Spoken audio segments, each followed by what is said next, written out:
Então, eu sempre achei que saber como é que nosso cérebro viria a ser ensinado desde o ginásio, mas somente quem se dedica a estudar é que vai saber. Agora, como é que o usuário do cérebro não sabe como é que ele funciona, né? Isso faz o mundo ficar do jeito que vocês estão conhecendo. Mas depois de andar por um caminho assim, de psicanálise, análise transacional, bioenergética, aí eu chego e encontro a psicologia do Jung, e isso foi muito forte para mim, porque Jung parecia juntar tudo, unir tudo e saber de uma forma onde até hoje tudo que se descobre, tudo que se faz, a gente vê essa confirmação. Então, em 91, resolvi criar o Instituto Jungiano da Bahia. Não existia ainda no mundo acadêmico ninguém ensinando Jung, né? Era tudo psicanálise e também tinha psicanálise, tinha outras linhas terapêuticas aí, né, com a Gestalt, etc. Fato é que de lá para cá produzimos professores de, de psicologia junguiana,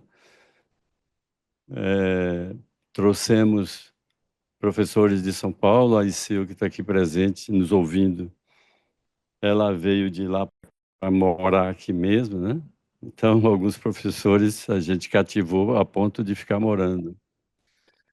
E assim nasceu a psicologia junguiana aqui na Bahia, nesse meio acadêmico, e tivemos muito sucesso recebendo todo ano e formando cerca de 100, 120 alunos. E agora entramos num aspecto delicado do MEC, que é o seguinte, e vou explicar isso porque vocês estão vendo nas nossas propagandas logotipo de duas faculdades. Então, a explicação é o seguinte: no governo do Michel Temer, aquela portaria que falava de chancela perdeu a validade, e aí ou a gente tem o MEC próprio, ou então uma faculdade assume. Então, somos uma equipe que orientamos o ensino, né? Uma equipe de pedagogia, e quem vai titular vocês é a Faculdade Yoga Med e aqueles que vão fazer a terapia, a Escola Baiana de Medicina. Então, isso garante muito e é um diferencial, porque o pessoal que dá esses cursos, pós-graduação em Junguiana, continua fazendo chancela e isso não tem validade legal. Eu estou explicando isso porque muitas pessoas perguntaram sobre a legalidade da nossa certificação. Então, eu garanto que é o curso de pós-graduação Lato Sensu que realmente está bem legalizado, porque eu vejo pela internet alguns cursos falando de MEC, mas não expõe quem vai certificar, e eu sei que os cursos não estão ligados, não são eles com o nome deles. Dito isso, eu queria dizer também que vocês estão entrando num caminho de ver a vida de outra maneira, de olhar o mundo de outra forma, de aprender sobre si mesmo, e possivelmente vocês vão perceber muitas histórias que viveram e achando que erraram. E, na verdade, se achar que erraram é porque evoluíram e estão conseguindo se ver melhor, né? Aqueles que acharem que não mudou nada, que continua sempre acertando, então esse está parado. Ora, é muito importante que a gente saiba desse modelo junguiano para viver especialmente o século XXI, mas em qualquer século Jung estava presente. Eu tenho a impressão que, inclusive, no começo da humanidade, porque ele traz o inconsciente coletivo, e esse inconsciente coletivo nos faz entender que até nossos devaneios, ou as histórias que a gente conta de nossa vida, infância, etc., não é exatamente assim que aconteceu. Ah, o inconsciente coletivo se intromete e a gente, sem saber, está fazendo uma fantasia sobre aquilo que viveu e pensa que foi exatamente assim. Mas não importa se foi ou não exatamente assim. Importa a consciência do que está ativado hoje e de como você pode reconhecer isso e viver num mundo olhando as coisas de uma maneira simbólica e não literal.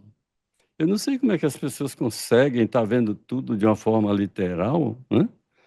O último livro de Saramago eu achei interessante porque ele fala, chama Caim.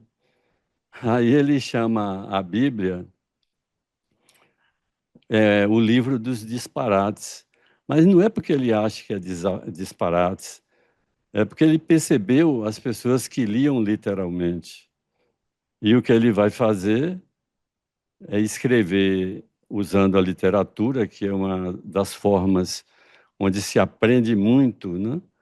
A psicologia e a fazer os atendimentos, ler a boa literatura que eu falo. E as pessoas que estão lendo, vocês vão começar a ver as histórias que antes parecia sem pé sem cabeça, não só seus sonhos, Bíblia, os mitos, tudo tendo um sentido e se orientando por eles para esse sentido. Então, algumas pessoas podem cair em um golpe nesse mundo moderno, ficar de uma forma literal, achando muito ruim as coisas que acontecem, mas na hora que vive o mundo simbólico, aí vai lembrar de Exu, vai lembrar de Hermes, e por aí vai. Então vai ver que a gente tem que passar por esses temas do inconsciente coletivo. A proposta desse início, quero dizer a vocês que quem fez a programação foi a ICIL e cada professor nosso. Não estão todos. Alguns professores não estão participando por motivos pessoais e o dia e o horário, não estão participando aqui dessa jornada. Mas hoje eu e Roberta vamos falar 20 minutos, passando uma ideia junguiana, né? Como na programação a ICIL botou para passar 20 minutos falando sobre o nascimento da psicologia junguiana e a importância que tem, eu estou tentando passar essa ideia, porque eu digo a vocês que mudou minha vida completamente no momento que eu fiz esse encontro. Até porque a gente que vive o monoteísmo achava uma coisa assim. Como é que tem o bem e o mal separado, se antes no paraíso não existia duas coisas, existia só uma? A maldita maçã, não sei se digo assim, foi que fez aquilo que é um virar dois. Então, de repente, o menino nasce e o mundo é só um.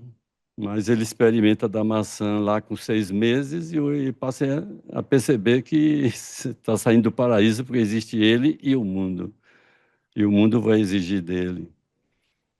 E nós vamos olhar, estudando essa psicologia, o quanto é importante essa interação do nosso mundo interno e relacionar os acontecimentos que estamos mergulhados, né, de um mundo que ganhou assim uma complexidade muito grande.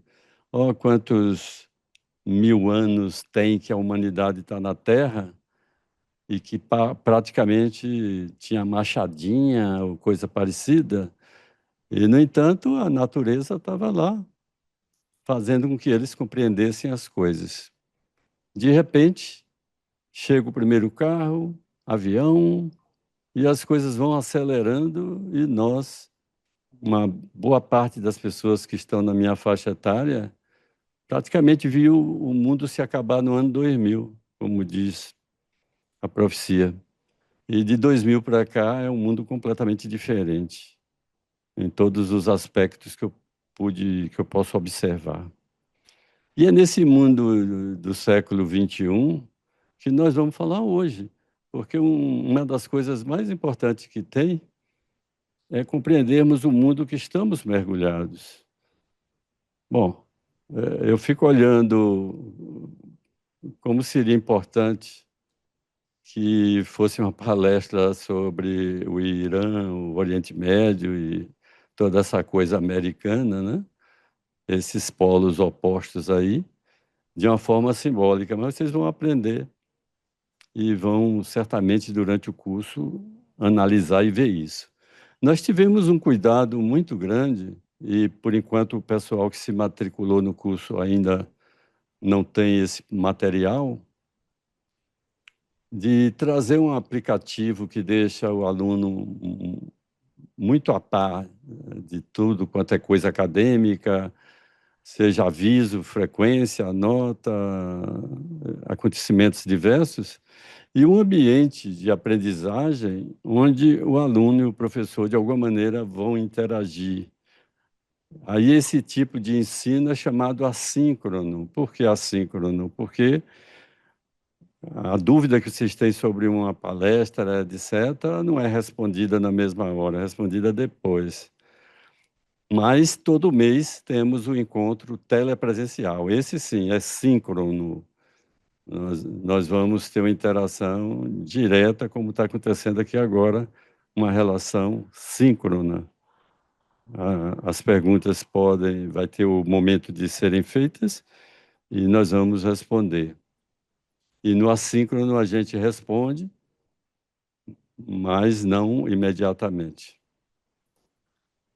Então, eu penso que a gente pode começar a falar agora da minha palestra. Não sei se, porque essa parte de organização é muito complexa para ser explicado agora, mas vocês vão receber por escrito toda uma informação, vão ser cadastrados, vão ter um monte de informações nesse ambiente que eu estou chamando de ambiente virtual.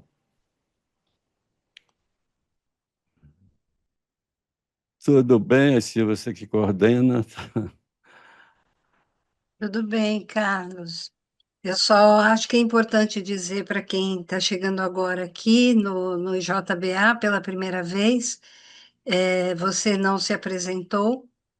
Carlos é médico, psicoterapeuta, sócio, fundador, diretor do Instituto Junguiano da Bahia. Assim como ele já disse, há 33 anos atrás, é isso, né, Carlos? Em 91. E de lá para cá tem formado aí centenas de profissionais que atuam junguianamente, não só em Salvador, não só na Bahia, mas em diferentes partes do nosso Nordeste todo, principalmente. E eu queria dizer que ele gentilmente me apresentou como a organizadora do evento. Na verdade, esse evento é um resultado de muitas mãos e muitas cabeças.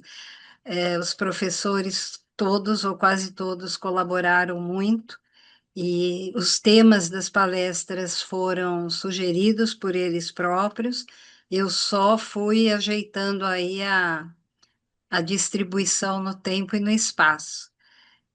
Aliás, é bom agradecer a todos que participaram e colaboraram e dizer que amanhã nós teremos também uma mesa redonda com a participação de alguns ex-alunos que virão então contar para quem está chegando agora como foi a experiência de ser aluno do IJBA.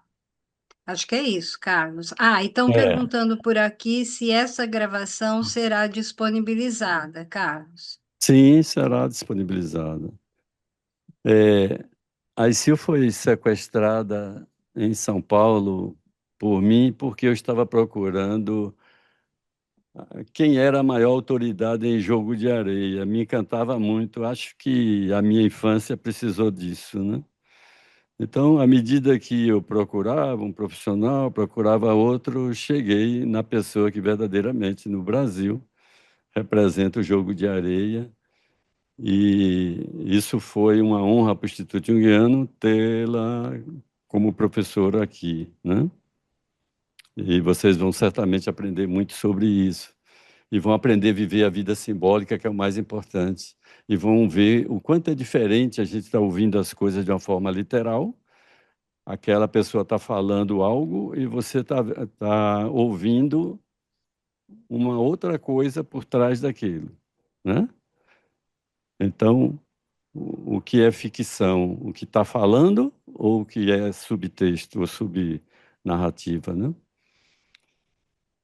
Então, para começar, esse programinha aqui, eu botei o slide e eu ia ligar o meu telefone aqui, né? O iPhone, para poder ouvir o que vocês estão vendo, mas estava dando eco, eu desliguei. Então, está aparecendo aí o slide, não está? Assim, tá, está corretamente.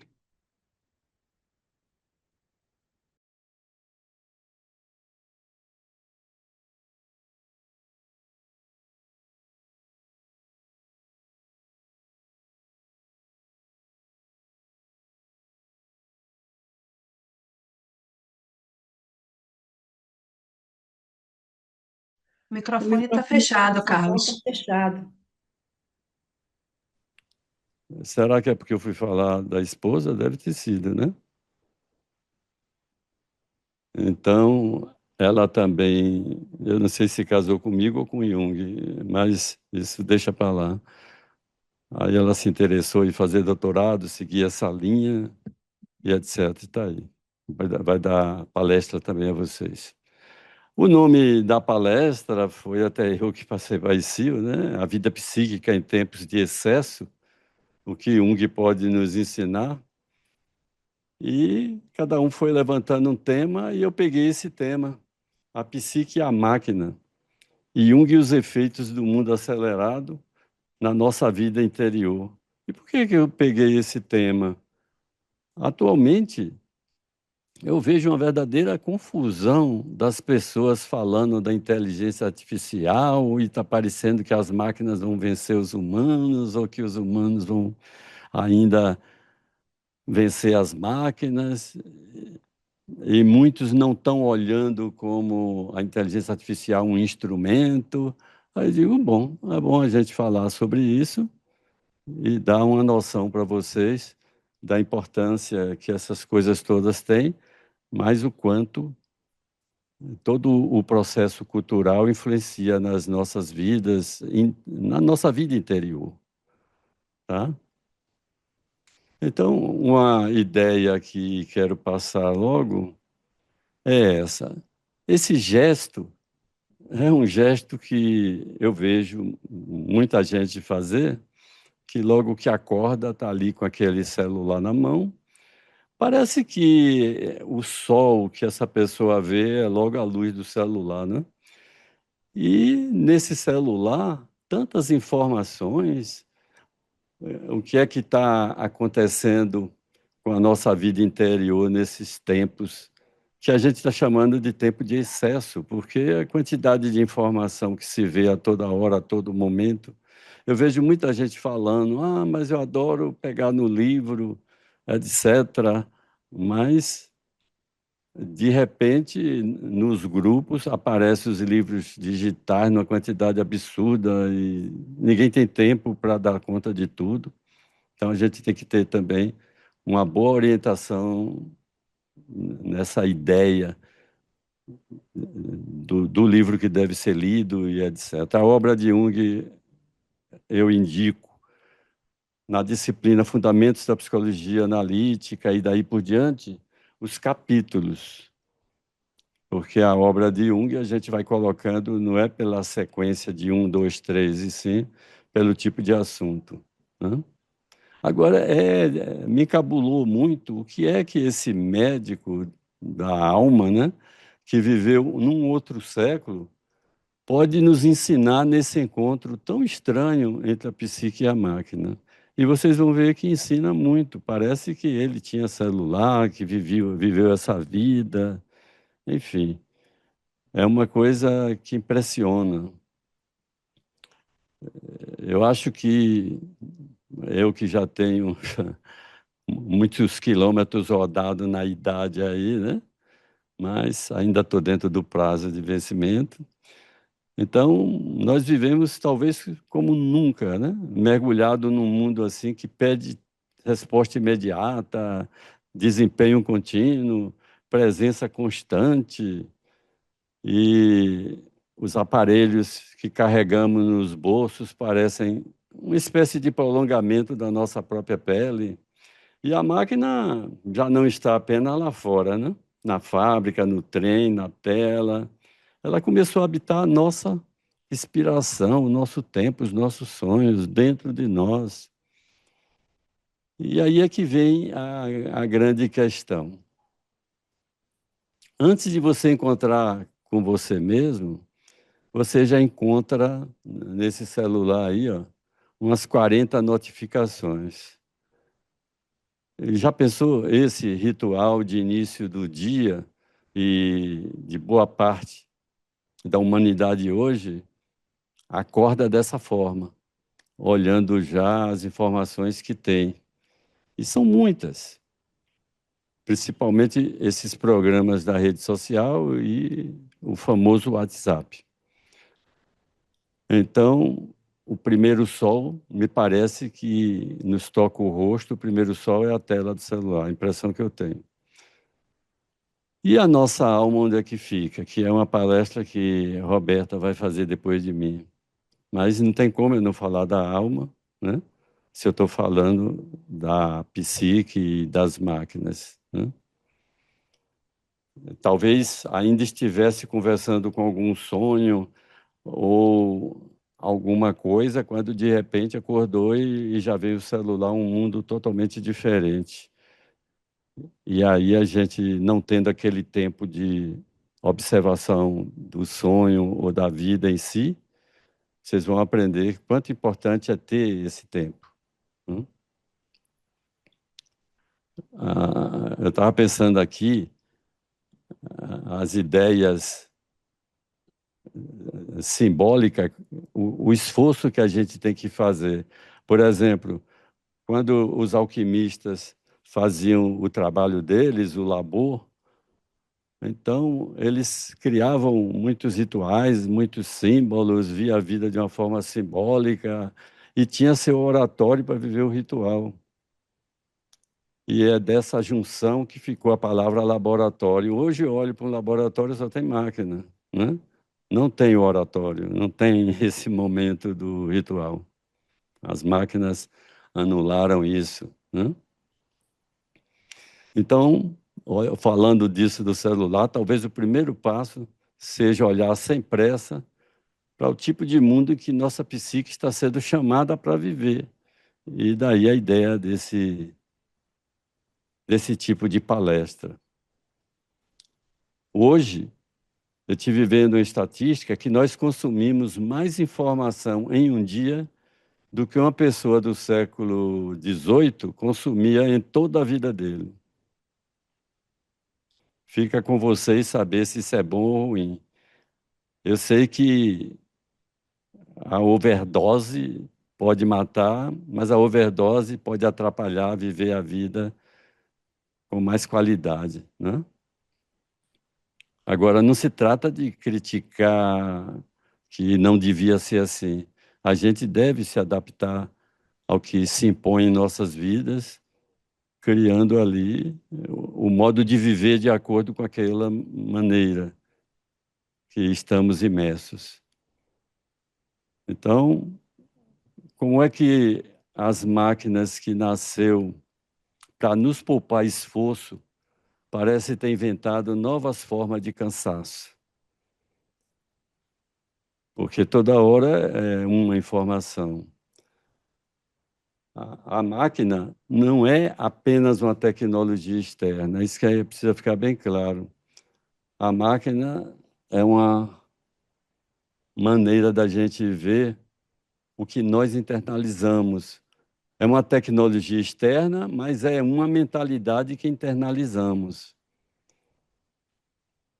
A gente vê o nosso ego muito olhando para essas coisas aí, nesses excessos.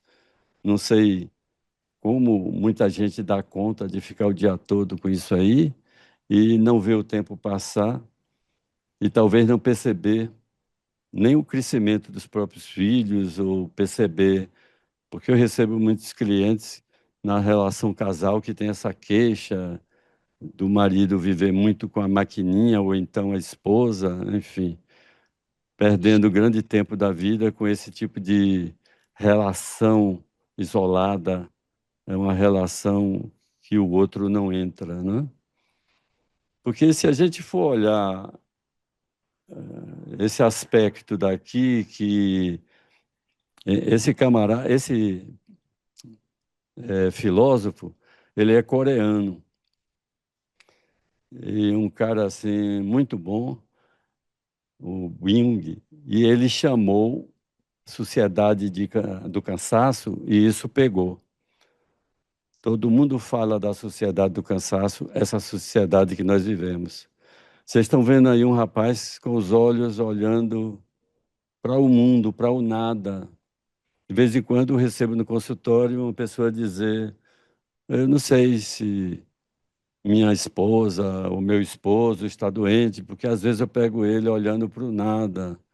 E quando falo, ele pergunta: você quer que eu fique rindo ou brincando o tempo todo? Né? E esse olhar para o nada, está acontecendo muita coisa nesse mundo interno. Como ninguém está vendo, e é bem melhor se estivesse olhando para a maquininha. Talvez seja bem melhor isso aí, né? Então, pegando a máquina não apenas como tecnologia externa, mas como uma mentalidade que internalizamos, eu vou falar primeiro do ego, que é um dos complexos que vocês terão.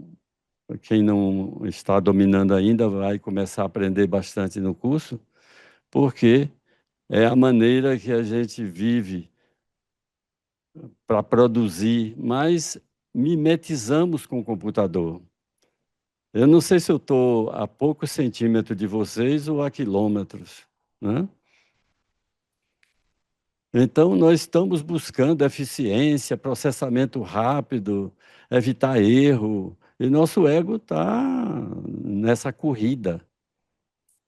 Agora vem a perda do mistério.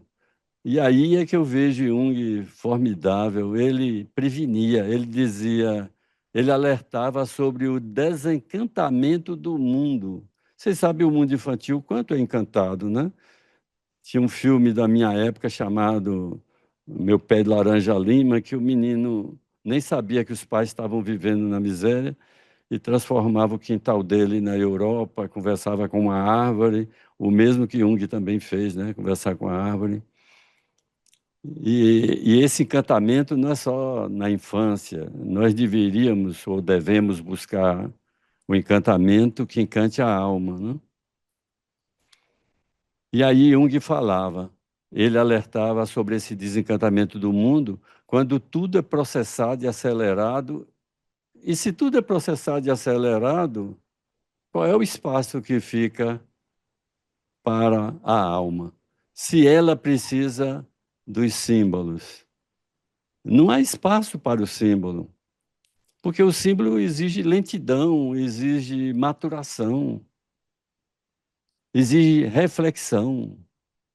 Eu venho fazendo uns vídeos de YouTube, quem quiser assistir, bota lá seu like e assiste sobre esses temas. E um dos vídeos que eu fiz ultimamente foi porque havia uma estátua da Medusa segurando a cabeça de Perseu, invertendo a situação. E um texto de Denise Ramos me chamou muita atenção para isso, que ela faz, é uma das professoras nossas, faz um trabalho muito em cima dessa questão do patriarcado. Então eu vou falar isso rapidamente, mas vocês podem ver lá no vídeo, porque a medusa a gente conhece como um monstro, aquela cabeça cheia de cobras, aqueles olhos assim, amedrontadores. E, no entanto, a Medusa era uma moça muito bonita, uma sacerdotisa do templo lá de Atena. E Atena, como a deusa daquele templo, viu que Poseidon estuprou, abusou da Medusa, e aí ela fez a justiça ao modo dela, que seria fazer a Medusa não ficar tão bonita para que os homens não pudessem fazer isso. Então, está culpando o próprio feminino. E, no entanto, hoje, fazendo uma reflexão sobre isso, o que, na verdade, o mito está dizendo é, ó, você está vendo a medusa, mas você tem que refletir, senão você perde a cabeça. Mas a psique não é um mecanismo, não opera com lógica sempre, e a gente precisa muito de ver esse ritmo dos símbolos.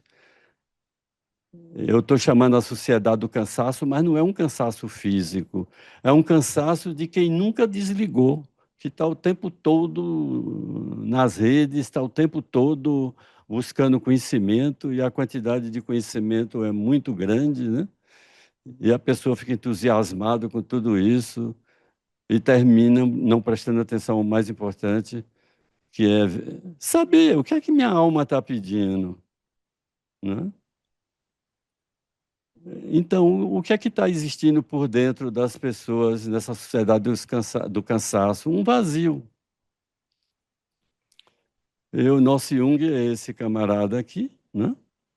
Ele diz que a psique se move com o ritmo do símbolo, do sonho, do pressentimentos, ritmos que não cabem nas barras de progresso, nem nos gráficos de produtividade.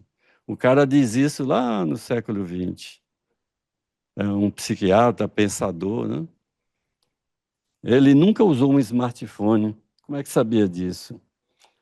Mas é como parece que ele nos viu e já nos alertava quanto a isso.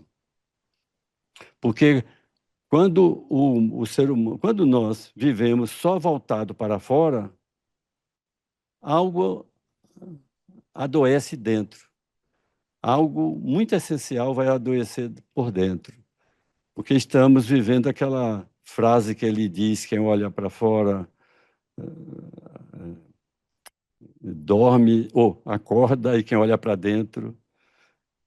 Não, quem olha para dentro acorda, e quem olha para fora fica sem a consciência adequada e vai viver com uma série de ilusões. Então, o que é que acontece concretamente quando a nossa vida psíquica nos entregamos ao regime do excesso? Esse cansaço, da sociedade do cansaço. E por isso eu gostaria de tocar nos assuntos que o próprio Jung trouxe nesse modelo, para que a coisa fique mais clara. Essa figura é uma figura muito batida, mas é só para a gente entender que o ego, essa parte que foi criada depois da experiência da maçã, né?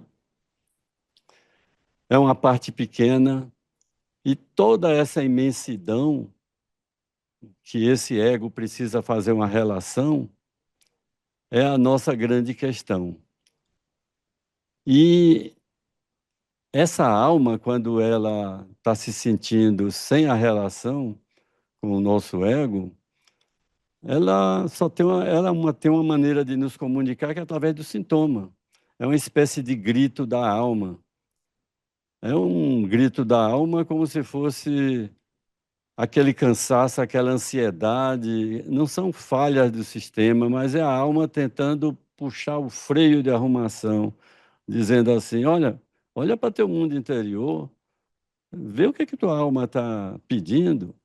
Eu tenho visto pessoas que se aposentam, ou melhor, chega um momento que eles parecem que conseguem colocar: olha, eu agora estou velho, eu agora estou idoso, principalmente porque tem os atestados para idoso estacionar, as vantagens, etc., comprar na frente dos outros.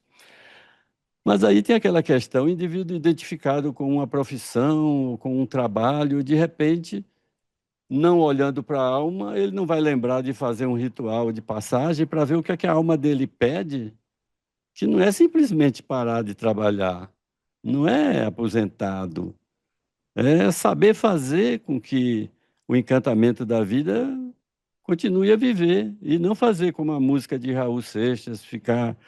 Eu devia estar contente, mas me encontro com a boca cheia de dente, esperando a morte chegar. Uma música muito inteligente, feita no momento apropriado, né? E foi na ditadura militar. Então, o sintoma é um grito de alerta da alma. Isso a gente vai aprender muito bem e saber o quanto a doença é essa cisão. Quanto mais rápido vivemos na superfície, o que é que vai acontecer? Mais pesada e arcaica vai ficar esse mundo que Jung chamou de sombra, um mundo escondido. Então está escrito aqui: quanto mais rápido vivemos na superfície, mais pesada e arcaica a sombra pode se tornar. O cansaço e a ansiedade não são falhas do nosso sistema, mas é a alma tentando puxar o freio de mão. Então, na verdade, Jung chamou de sombra o seguinte: a natureza humana está lá no inconsciente coletivo. Tudo que vocês podem ver no mito tem a sua correspondência hoje. Uma vez, um aluno perguntou: e a internet que a gente vive hoje? Qual é a correspondência? Eu digo: veja aí a vida do deus Hermes, né? Que é o deus onipresente e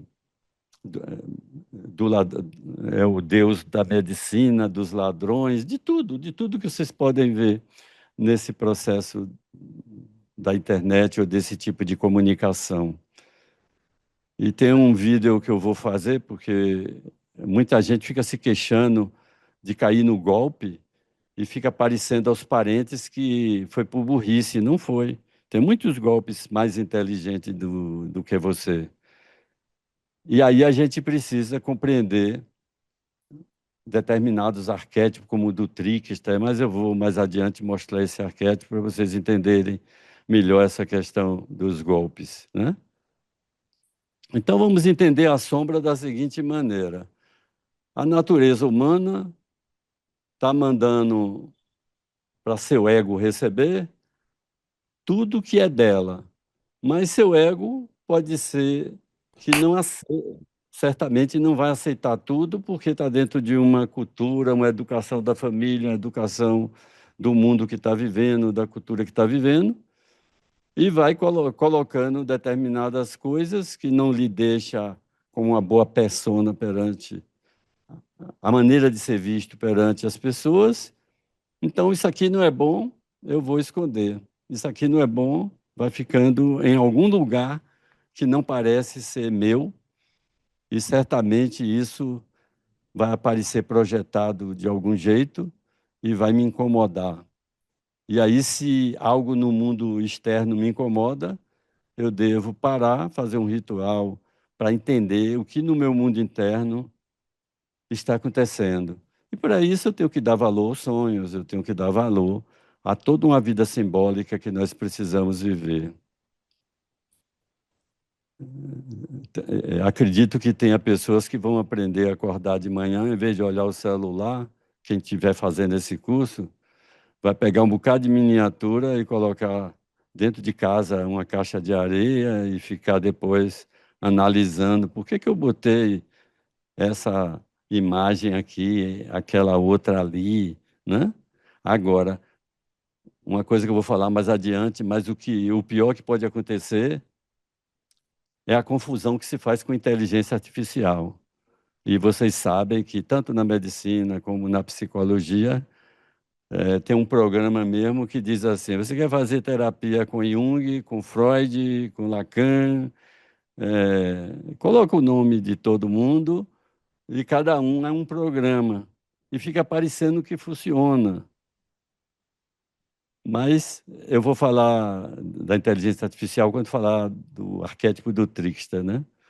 para vocês entenderem a diferença que isso faz. E Jung tem um termo, bom, aqui é falando da sombra, né? Que não cabe na vida que mostramos ao mundo. Aí, se essa vida que mostramos ao mundo, a pessoa se aposentou, está se sentindo uma pessoa parecendo um relógio quebrado num canto, inútil. O que é que faz? Não, não faz nada. Se preocupa com neto, com filho, coisas assim.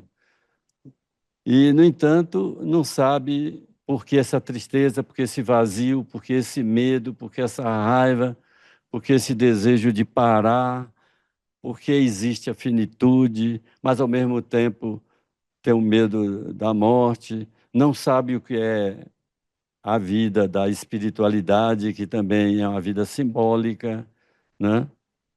E é uma das aulas que a gente tem para entender tudo isso. Mas vai ao psiquiatra e, infelizmente, aqui no Brasil tem os psiquiatras que apenas apostam na medicação, quando a medicação é um ingrediente que entra ali para ajudar o terapeuta a trabalhar o paciente. Não é, o paciente não é tratado como se fosse diabético para usar uma medicação a vida toda. É por um período enquanto está tratando ali, e aquela necessidade de produção de neurotransmissores não é atendido pela exigência muito grande que o mundo moderno faz. E esses neurotransmissores são fabricados lá no intestino, né, pela nossa microflora, e começa a haver muitas vezes desequilíbrio aí.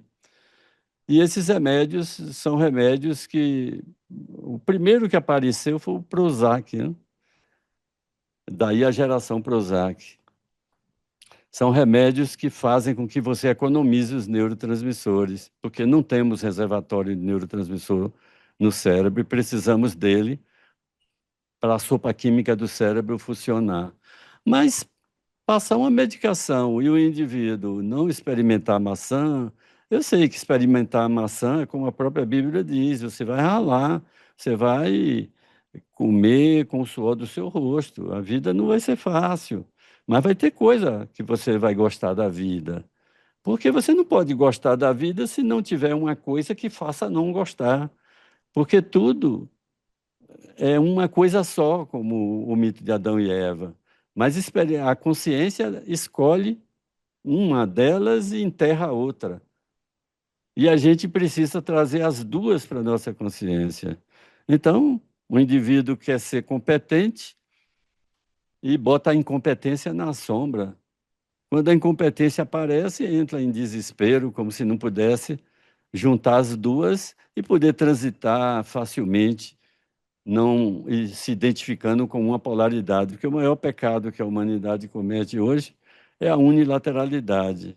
Eu sou isso. Uma pessoa não pode ser só incompetente, nem só competente, né? E esse silêncio analítico é tão importante. Eu vejo as pessoas com aquela miséria de achar a psicoterapia muito cara, não sei o que e tal, e desperdiçando a vida, porque não dá a si mesmo aquele espaço, aquele intervalo de tempo para poder olhar nesse espelho, ver a si mesmo, porque o bom psicoterapeuta é aquele que sabe escutar, é aquele que vai poder fazer o paciente chegar às suas próprias conclusões sem precisar que ele dê uma aulinha de terapia. E o paciente aprende muito com isso e aprende sobre si mesmo, que é bastante importante, como o terapeuta também. Essa série que tem aí, a terapia, né, que o pessoal faz na televisão, a gente vê, de vez em quando, eu vejo um capítulo ou outro, e o terapeuta vai fazer sua supervisão com outro terapeuta. Isso não significa que um é mais importante que o outro. E sim, como Jung fez, na época dele não tinha terapeuta. Então ele pegou uma pessoa que dominava bem a literatura e fez a terapia dele com essa pessoa que escutava ele, e foi daí que nasceu esse livro muito famoso, O Símbolo da Transformação.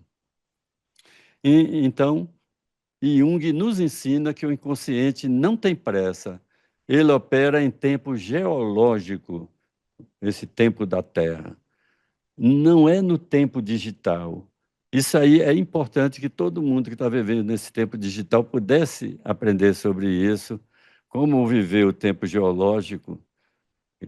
Eu não sei se a Roberta fala isso, que ela dá muita aula sobre o tempo de Kairos e o tempo de Cronos, e faz toda uma diferença. O tempo digital é de Cronos, mas o tempo geológico, não?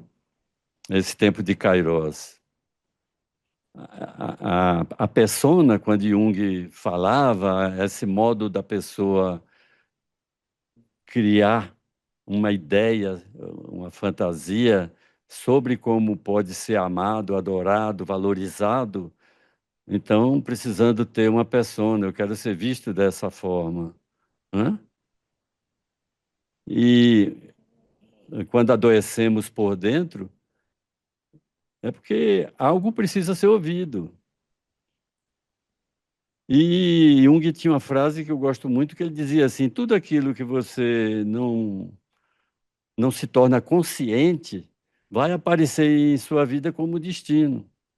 Ora, se eu vejo que essa persona está de alguma maneira me perturbando, é porque tem uma sombra do tamanho dela e eu estou servindo de área de luta para esses dois personas de sombra puderem se relacionar. E eu preciso ter consciência disso e preciso entender que o sintoma não é o inimigo. O sintoma é chamando você a atenção para escutar a alma. Por isso que eu disse, quem se aposenta deveria escutar a alma o que é que ela quer que faça, e não se rotular velho e ficar naquilo.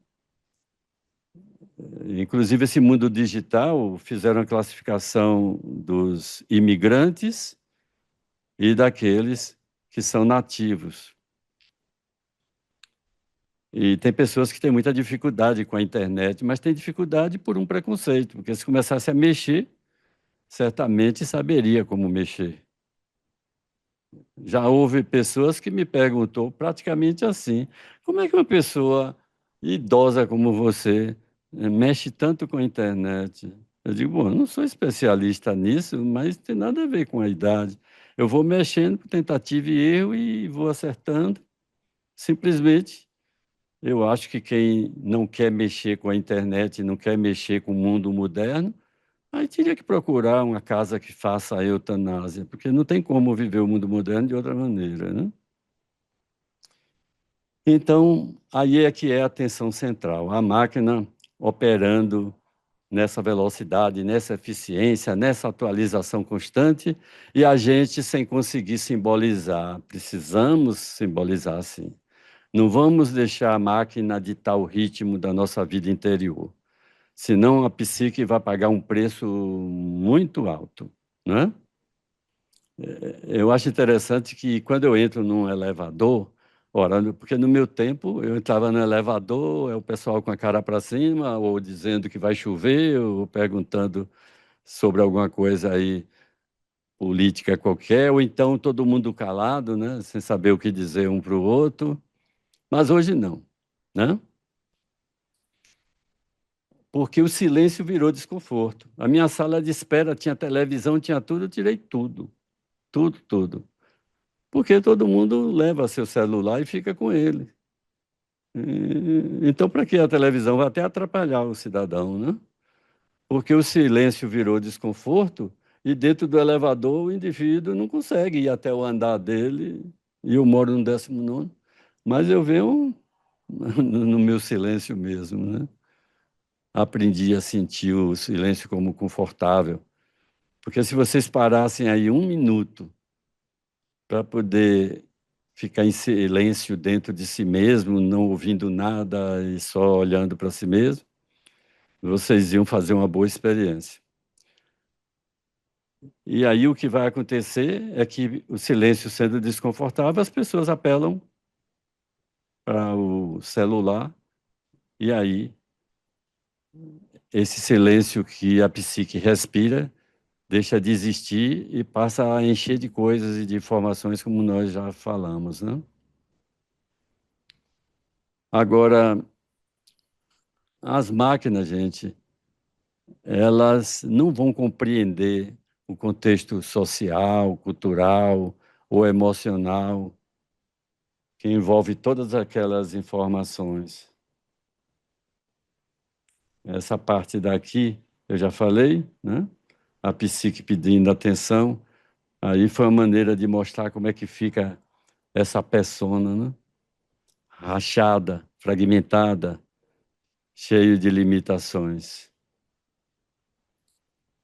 Então, eu queria falar uma coisa aqui sobre limitações, né?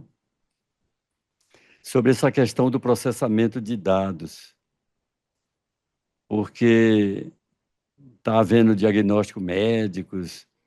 Na verdade, nós precisamos de fazer uma compreensão sobre o outro.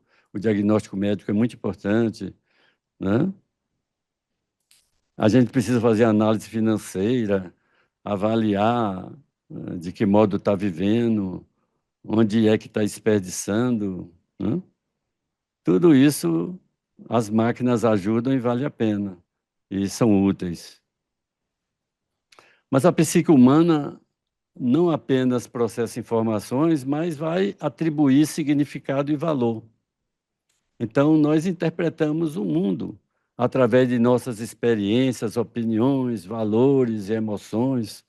O paciente está ali na tua frente, falando um monte de coisa que sente e que sofre, etc., como se tivesse uma doença, quando na verdade ele tem um erro de interpretação ao que ele está sentindo. Ele não é uma pessoa doente, mas está fazendo um erro de interpretação. E as nossas emoções, elas desempenham um papel crucial na forma que percebemos e reagimos ao mundo. Eles vão ajudar muito no nosso processo de criatividade, e aí é que vem uma coisa interessante, né? Porque o pessoal acha que a inteligência artificial está competindo, principalmente no que diz respeito à criatividade. Será que está? Eu não sei o que é que vocês acham, mas parece que tem um slide aqui que eu botei a imagem. A máquina opera por velocidade, eficiência, atualização constante. A psique opera por outro ritmo, lento, simbólico, profundo. Aí eu botei do lado de cá a árvore, vivendo sua vida em silêncio, as suas raízes, né? E enquanto que está do lado de lá, a velocidade, a eficiência, a atualização, que são as máquinas que estão sendo usadas, inclusive, para o extermínio, para genocídio, etc., como os americanos e os israelenses estão fazendo com o pessoal lá do Irã, né? Então, vamos aprender uma coisa. Deixa eu passar aqui. Esse silêncio como ameaça, porque é uma queixa constante que eu vejo de mães achando que o filho está doente porque está muito silencioso, né? Não está interagindo muito. Agora, tem aquele filho que está só se relacionando com o celular. Eu adoro aquela fila do cinema que a gente está fazendo um verdadeiro ritual. E antigamente era melhor ainda, porque a gente comia a pipoca, estava lá na fila, um monte de gente desconhecida, e mergulhamos na sala escura, no meio de pessoas desconhecidas. Isso é ritual, isso é coisa que a gente precisa fazer. Estamos atentos ao que está acontecendo lá no filme, cada um assiste o seu filme, porque você está interagindo com o mundo interior. Você não está assistindo aquele filme da Netflix em casa, onde o cachorro late, alguém chama, o celular toca, e você pensa que está assistindo o filme do modo que assistiria se estivesse fazendo esse ritual que eu estou me referindo. E, na verdade, não está. Então, o silêncio virou desconforto, e o indivíduo aí, como ela, em vez de usar o celular, ela está conversando com a alma, né? O que pode nos salvar? A psique precisa de profundidade simbólica, não só de informação. Escrever, eu acho uma maneira muito importante de se conseguir essa profundidade simbólica, principalmente a gente escreve e depois procura entender por que escrevemos aquilo. Aquela escuta do mundo interior, aquela atenção aos sonhos. Só é ruim quando a pessoa acha que a inteligência artificial vai interpretar o sonho porque vai acontecer uma coisa interessante. Ele vai ver lógica, ele vai fazer, ele vai aplicar a cama de Procusto. Procusto é um ser mitológico que ficava numa encruzilhada esperando alguém passar. E ele tinha uma cama. Quando alguém passava, ele botava nessa cama deitado, e se a pessoa fosse menor, esticava até ficar do tamanho da cama. Se fosse maior, ele cortava ali as pernas de modo que coubesse naquela cama. Então, quando a gente fala de Procusto, a gente está falando desse enquadramento que a pessoa faz para dar certo, para ficar encaixado. E por que eu quero apresentar essa figura daqui? Porque o trickster é aquela figura que está no cenário virtual e que a sombra coletiva, ganância, cinismo, desejo de enganar e ser enganado, encontra ferramentas poderosíssimas para se expressar. Então, uma pessoa estava me falando que perdeu 120 mil num golpe. Mas será que o trickster só fez mal a ele? A lição custou 120 mil, mas ele aprendeu muito sobre isso. Pagou 120 mil para aprender a viver de uma outra maneira. E aí, isso tudo, quando a gente foi ver a vida simbólica, realmente tinha todo um sentido que valia esses 120 mil. E aí vem a questão da inteligência artificial, porque encontraram uma maneira, que não é de hoje, de fazer o seguinte: a máquina consegue pegar. Primeiro, a gente vai ter uma aula aí durante o curso sobre o cérebro, dizendo o seguinte: o cérebro não fica gravando as coisas como um gravador. O cérebro guarda padrões. Porque se não guardasse padrões, no começo da vida humana, quando o homem primitivo fosse morto por um urso marrom, ia entender que o urso marrom mata, mas o urso branco não mata, o urso preto não mata. Mas como a mente grava padrões, ele vai se defender do urso marrom, do urso preto, do urso branco, etc.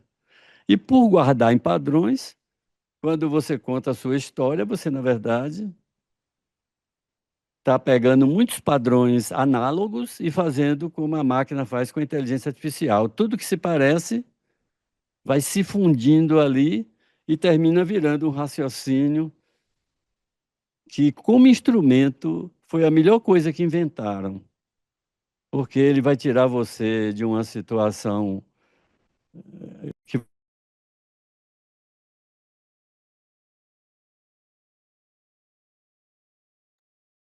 Seu microfone fechou, Microfone Carlos. mudo. O microfone está mudo. agora está falando. Aqui se Eu vou pegar nele, fica aproveitar, ruim. Carlos. Quero te Ah, lembrar do horário, por favor. tá bom. Então vou encerrar já.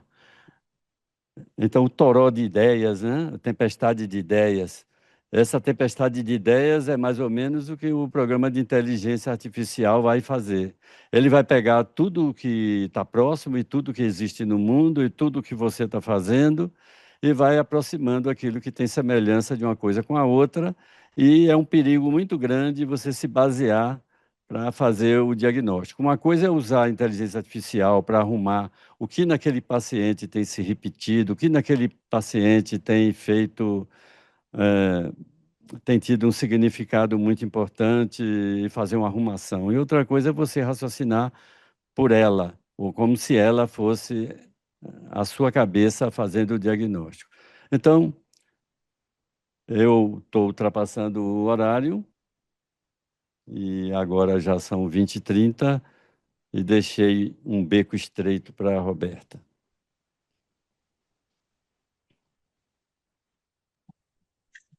Boa noite. Deixa você Eu tô, terminar aí. eu tô tirando só, Roberta, é porque Fique tranquilo. esse, esse daqui não é o programa que eu uso, então eu tô querendo ver como é que tira ele. Ah, já sei. É, que compartilhar, né?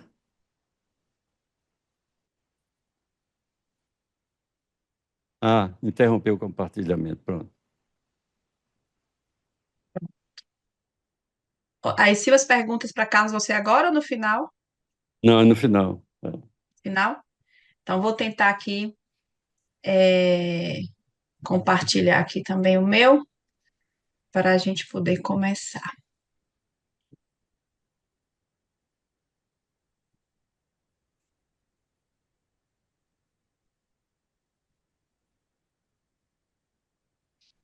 Deixa eu só colocar aqui.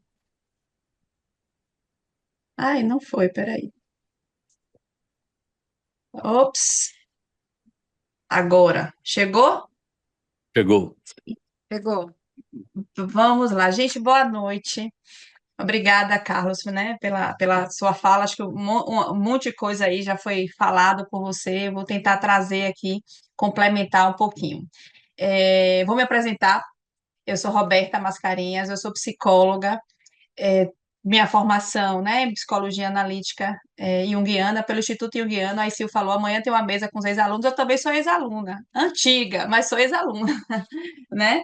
Então, para mim, sempre é um privilégio poder compartilhar e estar no Instituto Junguiano com o que foi a minha casa durante muito tempo, enquanto minha formação, com pessoas aqui que são importantíssimas na minha formação, como a Sil, Lídia, Carlos, que acompanharam lá, né, desde o início o meu processo. E hoje também sou professora também no Instituto Junguiano, né? E aí,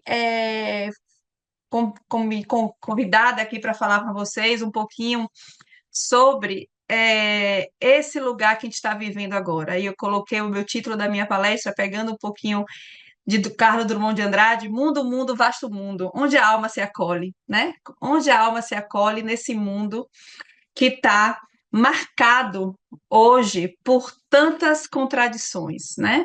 Quando nasci um anjo torto desses que vive na sombra, disse: vai ser guaste na vida. A psicologia analítica, ela surgiu fundamentada em uma base ampla, sólida e consistente, influenciada pelo romantismo no século XIX, fez uma travessia pelo século XX e estamos cá, nós, hoje, no século XXI, em 2026, falando da psicologia analítica, falando de Jung, trazendo Jung para este momento atual, né? Como o Carlos já colocou aí, como é que parece que Jung já lia tudo isso que ia acontecer, que está acontecendo atualmente, ele já lia, já tinha uma percepção, talvez, de todo esse movimento que acontece hoje, né? Nesse mundo do século XXI, que a gente é cheio de complexidade, transitoriedade, transformações culturais e históricas. Então, a gente está vivendo, nós estamos vivendo esse processo de transformação cada vez mais intenso, com as complexidades da sociedade. Carlos começou falando aí, né, com guerra e com o homem indo à lua mais uma vez, e ao mesmo tempo a gente está vivendo o celular, o rios, a velocidade 2x. Eu costumo dizer para os alunos, a gente coloca na velocidade 2x o WhatsApp, o filme, uma aula que a gente quer assistir quando a aula está gravada, mas na hora que a gente está ali acolhendo, entendendo o nosso paciente, não tem como ter 2x, né? É um exercício também, porque a gente vive nesse mundo de rapidez, de excesso, de complexidade, mas quando a gente está na nossa atuação como terapeuta, a gente vai precisar ouvir com a alma, né? Ter uma escuta ali voltada para aquele sujeito. Então, a gente vive aí nessa contemporaneidade e com autores que falam que é pós-modernidade, que é a supermodernidade, que é modernidade líquida, que é uma hipermodernidade, que é uma ultramodernidade. É tanto nome para a gente tentar explicar, definir ou situar a gente nesse momento que a gente está vivendo. O fato é que estamos vivendo tudo isso aqui, né? Os filósofos, os sociólogos, os psicólogos vão tentando nomear, tentando entender, tentando dar sentido ao que a gente está vivendo. Enquanto isso, nós vamos vivendo nesse fluxo, vamos vivendo nessa contemporaneidade, nessa hipermodernidade, nessa velocidade, né, que nós somos convocados diariamente a participar. E aí, como o Carlos falou, a gente já acorda com o celular e vamos dormir com ele, né? Não é só acordar com ele. Se ele acorda, é o nosso sol, ele é a nossa lua também, porque a gente vai dormir também com o celular, com as informações e tentando dar conta de tudo aquilo que a gente teve no dia e que virá no dia seguinte. Então, a gente está o tempo inteiro quase que correndo atrás do próprio rabo, né? Numa velocidade, tentando se encontrar e se entender nesse contexto social. A gente vive, então, no excesso de consumo, de velocidade, de informação, de escolhas, e vive no individualismo. A gente tem mais liberdade, mas a gente também tem mais ansiedade. Então, vivemos no paradoxo. Eu tenho mais liberdade, eu posso, mas eu tenho mais ansiedade. E mesmo assim, a gente pode questionar, né, essa liberdade. Que liberdade é essa?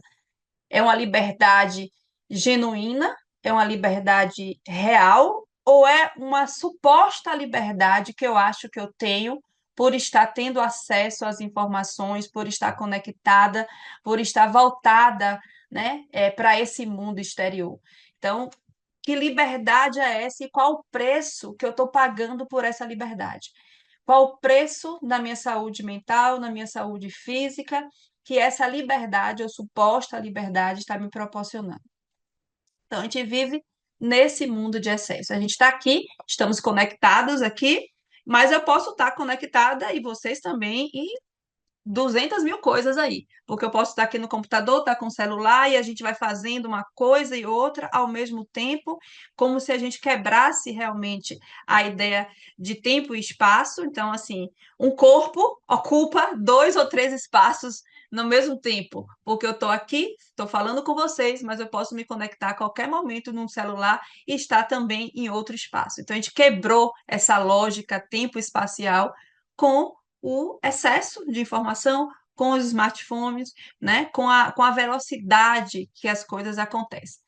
Mas claro que isso também não é na ideia de demonizar, de achar que isso veio, né? E que isso afastou o sujeito. Será que esse afastamento da gente, da nossa própria alma, nesse mundo aqui que eu falei de modernidade líquida, de hipermodernidade, isso aconteceu de uma hora para outra?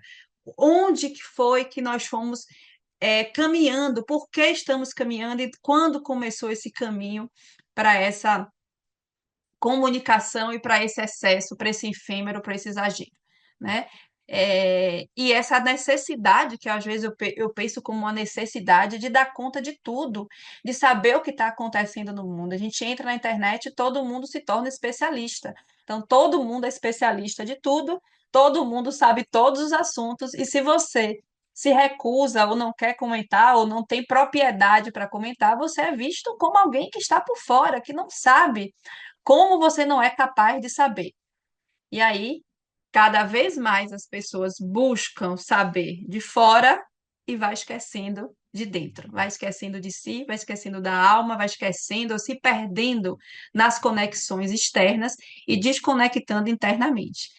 E aí a gente chega, né, recebe no consultório pessoas que vêm desse excesso, que vêm desse lugar de excesso, de exagero, mas que ao mesmo tempo sente falta de algo, muitas vezes, que não consegue nomear que falta é essa. O que é que está faltando, né? Chega com o cansaço, com a queixa, com a ansiedade, com a perda de vontade, ao mesmo tempo não sabe o que falta, não sabe o que é que está faltando, porque já está tão distante da própria alma, já está tão distante de si, que não consegue nem nomear aquilo, né, que lhe falta, não consegue simbolizar.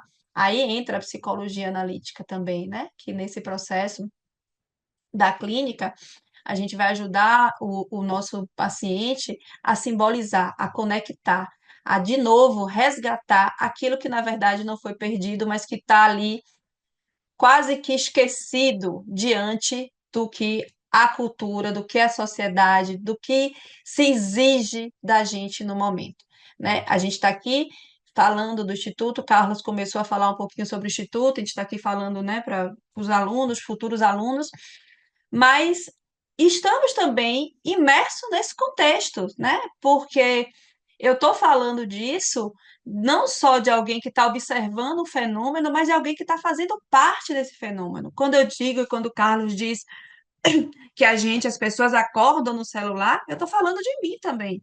Eu estou falando de quando a gente está aqui dialogando sobre isso na palestra e a gente precisa dar conta do tempo cronológico, que Carlos, peraí, deixa eu terminar aqui, tem um outro para acontecer, porque depois tem outras e outras questões que precisam ser feitas, precisam ser dar conta. Então a gente está sempre acelerado. Não é só o tempo que está acelerado. Nós também estamos nesse processo de aceleração sem conseguir ritualizar, sem conseguir parar, sem conseguir se perceber nesse processo, tá? E ainda voltando, né, norteada pela essa poesia de Drummond, que quando eu pensei nisso, eu pensei justamente da gente acelerar e poder voltar, acelerar e poder voltar. O bonde passa cheio de pernas, pernas brancas, pretas, amarelas. Para que tanta perna, meu Deus? Pergunta meu coração. Porém, meus olhos não perguntam nada. O homem atrás do bigode é sério, simples e forte. Quase não conversa. Tem poucos amigos raros. O homem atrás do óculos e do bigode. O mundo vai passando, a gente vai vendo como se o mundo fosse mais uma tela. Então a gente vai vendo. Carlos citou Raul Seixas, né? Eu lembrei também, né? Eu pergunto o que é que eu fiz, meu coração não diz. Eu tenho medo, que é de uma outra música de Raul, e é isso que está acontecendo.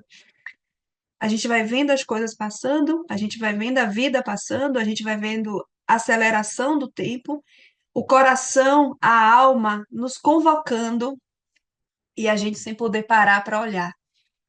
E aí o sintoma, ele vai gritar, ele vai aparecer, ele precisa dar um jeito. O sintoma é uma forma que a psique tem para que a gente pare e olhe, né? E se olhe de uma outra forma, e se perceba de uma outra forma. E a psicologia analítica, nesse contexto, de uma psicologia que se propõe olhar para a alma, olhar para si, ritualizar, olhar para o seu momento, parar, se escutar, se perceber. Será que tem espaço? Será que ainda tem espaço para Jung agora, no século XXI? Será que tem espaço para um pró-sociedade que a gente quer respostas imediatas, que a gente quer tomar o remédio e parar de sentir a dor, que a gente quer ir em 2, 3 sessões de terapia e resolver todas as questões e mudar o comportamento e acessar, de preferência, sem acessar as dores, né? Eu ouço isso às vezes na clínica. Mas, Roberto, eu não queria isso, eu queria só resolver isso aqui. Eu não sabia que eu ia ter que acessar isso, eu não sabia que eu ia ter que olhar para isso em mim. Será que a gente tem espaço para psicologia analítica nesse mundo que propõe que a gente esteja o tempo inteiro correndo em busca de algo? Como separar o sujeito dessa cultura que ele está inserido? Como me separar dessa cultura como profissional? Será que é possível fazer isso? Será que é possível a gente olhar para o sujeito fora desse contexto? E será que é necessário olhar para o sujeito descontextualizado, negar a existência desse momento histórico, negar a existência dessa velocidade, negar a existência da ambiguidade, dessa era do vazio, dessa falta de referência, desse excesso de consumo? Será que é possível fingir que isso não está existindo, né? Será que é possível eu criar uma bolha protetora para mim e para os meus pacientes e dizer assim, olha, o mundo está assim, mas a gente vai ter que viver de outro jeito. Será que é essa a solução? Será que alguém hoje ainda vai dizer assim, eu quero fazer isso? Qual o preço que eu pago também para ser contra esse movimento? E será que eu preciso ser contra, né? Talvez, talvez não, com certeza eu não tenho todas as respostas para essas perguntas, mas a gente vai construindo enquanto está exercitando também. Eu acho que na formação da psicologia analítica, na formação de terapeuta, a gente entende, né, a importância da teoria, a importância da terapia pessoal, a importância da supervisão e a importância de construir conhecimento. Porque cada paciente que a gente atende, a gente também está uma construção de conhecimento. Não é apenas a reproduzir ali o que eu aprendi na teoria com o meu paciente.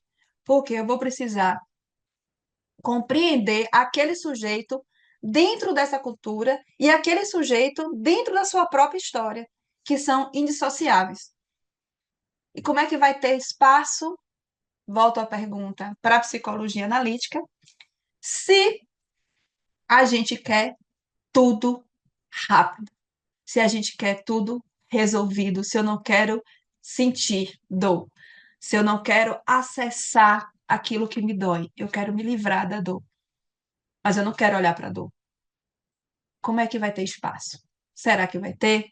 Como é que a psicologia analítica vai se inserir nesse contexto? Como é que a gente vai conseguir dar conta desse contexto social, desse contexto cultural e manter vivo aquilo que Jung trouxe para a gente, né, lá atrás, dessa necessidade de conexão, dessa necessidade de olhar para a alma, dessa necessidade de entrar em contato consigo mesmo, nesse mundo em que a velocidade parece ser a grande direção, né, da nossa vida. Então, o sujeito está aqui, inserido nesse contexto de hipérbole, de vazio, de solidão. Quanta gente, quanto paciente chega no consultório com a queixa da solidão? Quanto dos nossos adolescentes hoje queixam-se de solidão? Nessa hiperconectividade, nessa que está acessado na palma da mão, que eu tenho 1.000, 2.000, 3.000 amigos, 200 likes e me sinto sozinho. E me sinto deslocado. E tenho que performar. E tenho que performar porque meu colega está performando também. Então a gente entra nessa que antes a gente dizia, né? A vida real e a vida virtual. Elas se misturam. Elas se misturam de tal forma que eu não sei mais onde eu estou. Se no real ou se no virtual, porque não tem distinção. A vida virtual, quando eu olho na, na internet, quando eu olho no Instagram, quando eu comparo minha vida com o outro, aquela dor causada pela relação virtual, ela se torna real em mim, porque eu acho que tem algo que está faltando em mim, porque o meu colega trouxe um novo lugar, trouxe uma vida perfeita, uma vida que é vendida, onde todo mundo é feliz, né? E aí eu preciso colocar essa máscara para o mundo e vivo a minha solidão, e vivo as minhas dificuldades, e vivo a ansiedade, e vivo a depressão, e vivo tentando me mascarar, construir uma persona ainda mais resistente, né, diante do que o mundo se apresenta. Então, é esse sujeito que vai chegar no consultório, é essa pessoa que vai chegar no consultório, que está vivendo nesses contextos, que está vivendo esse vazio, que está vivendo essa solidão e não consegue, né, muitas vezes expressar essa solidão, não consegue expressar essa angústia porque o mundo mostra para ele que não é legal expressar dessa forma, que está todo mundo feliz, que está tudo muito bem, que a gente consegue tudo, que você basta você querer que você vai conseguir. Basta você seguir, fazer tais passos, siga 3 passos para ser feliz. E aí a pessoa não consegue e ela entra no processo de que a culpada por isso tudo é ela. E ela não consegue perceber o que está acontecendo nesse entorno, o que está acontecendo nessa cultura, nessa hipermodernidade, nessa contemporaneidade e na velocidade do que acontece. Então, esse sujeito que chega fragmentado, é esse sujeito que chega com dor, é esse sujeito que chega tentando acessar aquilo que ficou escondido nele, porque não teve tempo de olhar. Então a gente acorda, como o Carlos colocou, com o celular na mão, vai dormir com o celular na mão e produzindo, porque para você estar inserido nesse contexto, você precisa estar produzindo, produzindo, né? Só posso empreender a tarefa da compreensão da mente desembaraçada e livre, ao passo que o conhecimento do homem requer sempre todo o saber possível sobre o homem geral. Jung traz isso no livro Presente e Futuro das Obras Completas, né? A compreensão e o conhecimento. Para eu compreender aquele paciente que chega até mim, eu preciso desembaraçar a minha mente, eu preciso estar com a escuta ativa, atenta, cuidadosa, enxergando aquele indivíduo, aquele sujeito que está ali, sem desconsiderar o contexto que ele está inserido. No entanto, eu preciso ter o conhecimento, que é isso que a psicologia analítica nos traz na perspectiva de homem de Jung, né? Conhecimento do todo saber possível sobre o homem geral. Então, eu preciso compreender, e para compreender, eu preciso tirar de mim, né? Tirar minhas projeções, tentar tirar, porque é inconsciente, as projeções, de alguma forma, ela pode acontecer. Mas o fato de eu saber que ela pode acontecer, estar atento a isso, já me dá ali uma certa vantagem, né? Eu digo que é sempre uma curva que tende a zero, mas não dá para a gente evitar essas questões do inconsciente, porque o fato de a gente se tornar terapeuta não faz com que o inconsciente da gente deixe de atuar, né? Mas a gente tenta ali tender a zero nessa curva. Quando a gente estiver na formação, nas aulas, a gente vai aprofundar um pouco mais sobre a relação terapêutica e essa comunicação dessa relação entre a consciência e o inconsciente também. Então, eu preciso conhecer o homem geral, conhecer meu objeto de estudo, conhecer o significado do ser humano com que Jung nos traz sobre inconsciente coletivo, inconsciente pessoal, sobre consciência. Preciso conhecer o contexto do sujeito, mas na hora que eu estou com o meu paciente, eu preciso compreender quem é ele nesse lugar, qual a vivência dele nesse lugar, quais são as perspectivas dele nesse lugar. Jung, como o Carlos falou aí, né? Ele parece que já estava aqui. Não sei, de repente até estava, né? Essa relação temporal, ela é tão... Está descobrindo tanta coisa aí em relação ao tempo e ao espaço, de repente Jung até via. Porque ele tem esse trecho aqui, que é da Civilização do Presente e Futuro, de 1957, dessa edição, que fala o seguinte: a situação psíquica do indivíduo nos dias atuais já está de tal forma ameaçada pelo excesso de anúncios, propagandas, sugestões e chavões que, ao menos uma vez na vida, deve-se proporcionar ao paciente uma relação que não repita cansativamente os imperativos. Você deve, é preciso. E semelhantes declarações de impotência do dia a dia. Gente, pensem comigo. Em 1957, a gente tinha um excesso de anúncio e propaganda. O que é 2026, se não o nosso dia marcado por anúncios e propagandas o tempo todo, em todo lugar que a gente está? É o consumo, se a gente entra na internet, está ali, se a gente está andando na rua, propaganda é outdoor. Se a gente entra no elevador, o Carlos falou de elevador, ele tem uma televisãozinha ali com propaganda, com anúncio. A gente está sendo bombardeado o tempo inteiro. E isso está chegando para a gente. Essas informações estão chegando. Eu não sei se vocês já viram, mas tem um episódio, eu não lembro qual episódio, gente. Se alguém lembrar, depois coloca aí no chat, quando a gente abrir as perguntas, fala de Black Mirror, dessa última temporada, onde para se salvar da morte, alguma coisa assim, não vou dar muito spoiler não, mas já é do ano passado, então acho que já não vale a lei do spoiler. Mas para salvar a mulher da morte, alguma coisa assim, coloca uma placa no cérebro, tipo um chip, alguma coisa nesse sentido.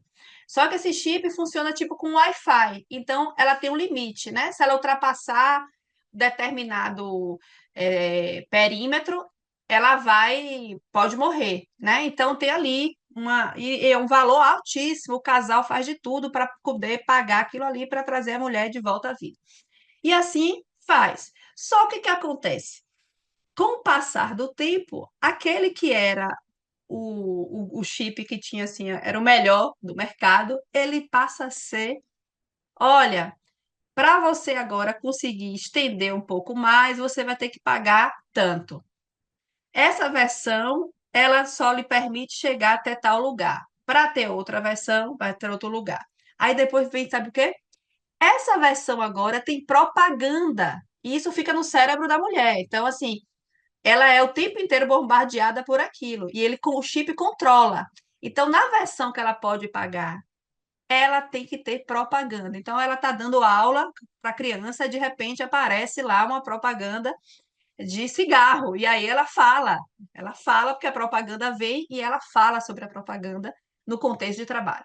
E vai gerando, né, problemas com isso, e cada vez mais para tirar a propaganda ou para ampliar o local que ela pode andar, ou os locais que ela pode ir, ela precisa pagar mais e, obviamente, não tem, né, dinheiro suficiente para isso. Então, é mais ou menos o que está acontecendo com a gente, né? Quando a gente tem Netflix, Spotify, Amazon Prime, você tem. Antes não tinha propaganda, agora tem propaganda. Se você quiser tirar a propaganda, você tem que pagar 2 vezes X. Se você quiser pegar filmes e tal, você tem que pagar pelo filme. É mais ou menos isso, só que no chip do sujeito. Então, é essa sociedade no cérebro do sujeito. Então, é essa sociedade que a gente está vivendo. É isso que a gente está vivendo, e a gente também, como profissional, estamos nesse lugar de vender, de se vender também nas redes, de estar lá fazendo propaganda também o tempo inteiro. Então, a gente está nessa sociedade de consumo, onde a vida também virou um produto. Viver também virou um produto, né? Imagina como dar conta disso emocionalmente. Imagina quanto dar conta disso da nossa alma, dos sentimentos, das emoções. Como é que a gente vai fazer isso? Será que tem jeito? Será que a gente vai conseguir se reconectar? Será que é possível fazer essa reconexão? E aí, eu trouxe aqui para vocês uma reflexão sobre a possibilidade, uma das possibilidades dessa reconexão, dessa pausa, de parar, que eu vou colocar aqui a palavra, mas eu quero que a gente amplie a percepção dela, porque também meio que virou um produto, né? Meio que virou um produto também nas redes, e um produto muitas vezes superficial. A maneira que é colocada acaba sendo superficial também, que é o tal do autoconhecimento. O autoconhecimento como possível solução para isso. Mas que autoconhecimento é esse que a psicologia analítica traz para a gente, que a psicologia analítica nos propõe, e que autoconhecimento é esse que nos é vendido como solução? Então, é autoconhecimento, é autocuidado. Autocuidado, muitas vezes, a gente encontra aí resumido, sei lá, tomar um café superfaturado ou fazer um skincare, como se o autocuidado pudesse ser resumido a isso, e como se fosse um autocuidado padronizado. Assim é o autoconhecimento, muitas vezes vendido de uma forma padronizada, que é o botãozinho que a gente aperta e que tem os passos para esse autoconhecimento. Mas o que Jung propõe, e tem espaço para a psicologia analítica, porque a gente está vivendo de um polo completamente polarizado, né? De um aspecto completamente polarizado nessa agitação, nessa velocidade, nesse processo. E a gente tem outro lado chamando a gente. Tem outro lado que pede pausa, tem outro lado que chama para olhar para a gente.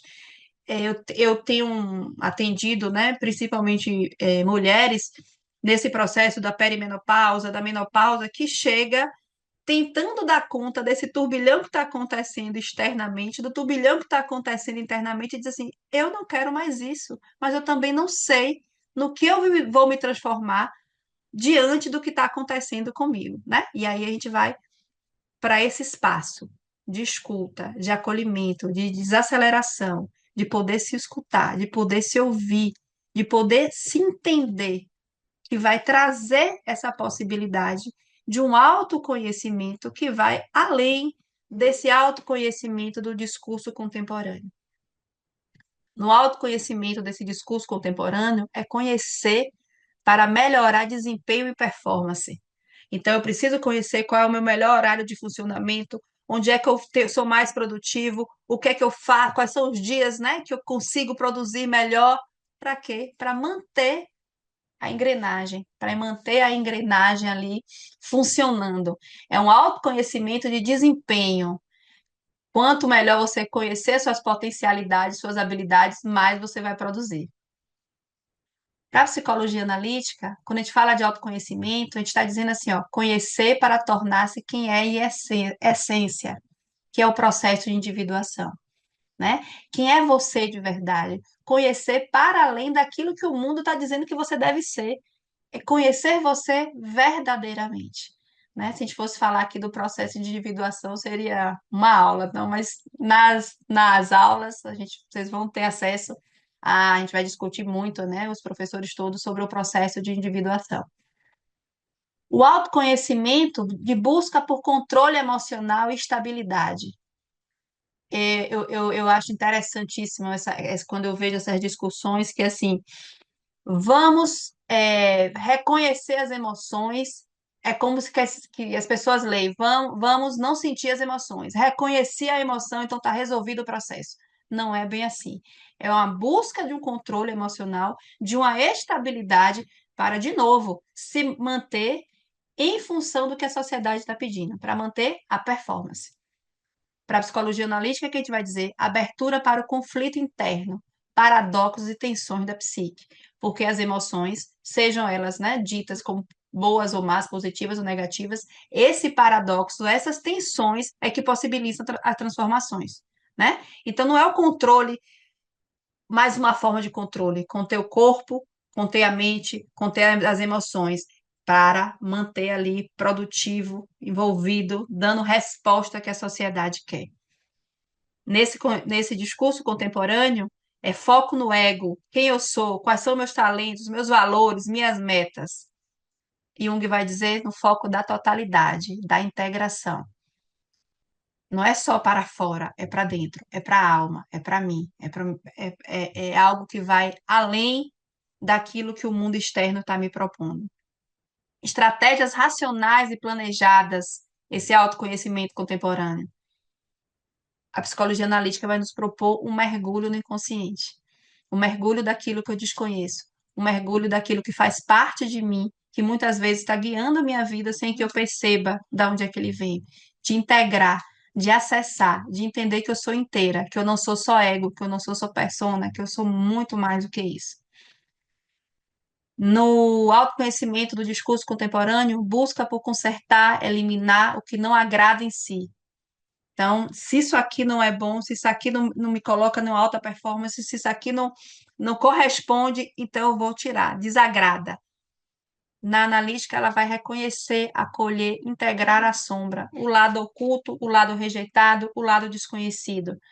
Lembrando que a sombra não é uma coisa necessariamente ruim, ela é desconhecida, né? Ela está lá, está no inconsciente, e a forma que ela atua, que a gente pode entender que ela pode ter uma atuação dita positiva ou negativa, porque no inconsciente as coisas simplesmente são, né? Esse caráter de bom, ruim, certo ou errado tem a ver com a consciência. Então, reconhecer e acolher aquilo que está lá no meu inconsciente, integrar para a minha consciência, integrar mais um aspecto meu que não pôde ser desenvolvido, talvez até pelo contexto que eu nasci, pelo momento que eu estou vivendo, eu precisei negar aspectos meus, né? E ficaram lá sem energia para vir para a consciência. No autoconhecimento do discurso contemporâneo, o caminho é linear, é passo a passo para chegar lá. 10 estratégias para o autoconhecimento, 10 formas de conhecer a si mesmo, como você melhorar, né, a sua forma de se comunicar, como você ser assertivo. Não que isso seja ruim, tá, gente? O problema é a polarização. É você achar que isso é o suficiente e que isso é o autoconhecimento, né? Isso se reduz, soluciona as questões. O autoconhecimento na psicologia junguiana é um caminho espiralado de encontros, de perda, de retorno e transformação. É uma outra relação com o tempo. Não é um tempo de Cronos, é o tempo de Kairos. É o tempo do sujeito, é o tempo do inconsciente, é o tempo dos processos. Não um passo a passo cronometrado, cronológico, para que eu acesse, né, a esse chamado autoconhecimento aqui, que é esse caminho linear para alcançar o meu objetivo, e um objetivo que seja um objetivo produtivo. Então, a nossa alma hoje, cada vez que a gente para, que a gente consegue contemplar, que a gente consegue estar sozinho, né, sem o celular ou sem a interferência de maneira geral, é um mergulho, convoca para um mergulho. Às vezes, assim, eu converso muito isso com meus pacientes, gente, é 50 minutos na semana. Às vezes o paciente não consegue refletir ou vivenciar aquilo, né, que foi vivido na terapia, do processo ali, nos 50 minutos, é uma hora da terapia. E a gente tem que fazer um trabalho para como é que eu vou ampliar o que eu estou vivendo aqui na minha terapia, na minha vida. É como se eu só tenho aqueles 50 minutos para descarregar e depois eu fecho a porta e vou seguir a vida. E entra na agenda a terapia no sentido de, né, tá pago, como academia, tá pago. Só que o processo terapêutico não é assim. Não é o hashtag tá pago que resolve, não é ir à terapia, é entrar no processo terapêutico. E isso requer disponibilidade, isso requer tempo, isso requer desejo também. Claro que dentro do processo nós vamos, como profissionais, ajudar também a você acessar isso e a entender desse processo, né? Entender essa necessidade, entender o chamado da sua alma para esse encontro consigo mesmo. Mundo, mundo, vasto mundo. Se eu me chamasse Raimundo, seria uma rima, não seria uma solução. Mundo, mundo, vasto mundo, mais vasto é o meu coração, né? Mais vasto é o meu coração, mais vasto é a minha alma, mais amplo é a minha história, é a minha vida, é o meu desejo, são as minhas vontades, é o meu inconsciente, é a minha possibilidade de estar em contato comigo para poder estar em contato com o outro, né? Desacelerar no tempo de aceleração, mas não negar que a gente vive nesse mundo acelerado. Inclusive, minha fala foi acelerada, né? Para dar tempo aí nas coisas, mas eu acho que tá dando, vai dar o tempinho aí para as perguntas. Então, gente, era isso que eu queria trazer para vocês. Na verdade, é um start, né? É uma forma da gente refletir, uma forma da gente começar a pensar como é que a gente está vivendo esse mundo hoje? Como é que cada um de nós estamos vivendo esse mundo hoje? O que é que está me fazendo bem, verdadeiramente, mas verdadeiramente mesmo? O que é que eu preciso mudar, né? Qual o chamado que eu tenho agora? Quais são os momentos que eu consigo encaixar no meu dia que é voltado para mim, para o meu tempo, para o meu processo, para as minhas vontades? Obrigada. E agora é isso, né? As perguntas que estão abertas aí. Falei rápido, viu, gente? Mas deu tempo. Falei na hora, né? Acabei na hora. Oh, agora que eu tô vendo vocês, só ver. Oi, abriu aqui. Oi, Lídia. Eu quero lembrar o pessoal que os próximos encontros nós vamos aprofundar diferentes faces desse excesso e o que Jung pode nos ensinar sobre cada uma delas. Vou sugerir, né, até diante dessa fala de Roberto, vocês estão em casa, sentem e se pergunte o que em mim está pedindo para ser ouvido. E você, e eu ainda não parei para escutar. É muito importante ter esse silêncio, fazer uma pergunta como essa. Eu acho que a ICIL comanda agora o espetáculo, não sei se ela vai encerrar ou vai dar um espaço de pergunta. Quero agradecer e parabenizar as duas falas, muito boas e muito afinadas, sincrônicas. Foi muito legal perceber como vocês podiam fazer referências um à fala do outro. Queria ver se vocês. Bom, primeiro perguntar se a gente tem um tempinho ainda, se tem alguma pergunta. Quem tiver uma pergunta, eu acho que pode abrir o microfone e falar. Isso.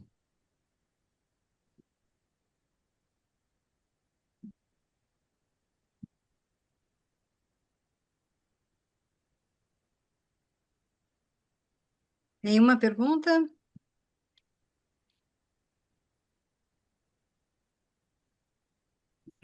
Tem.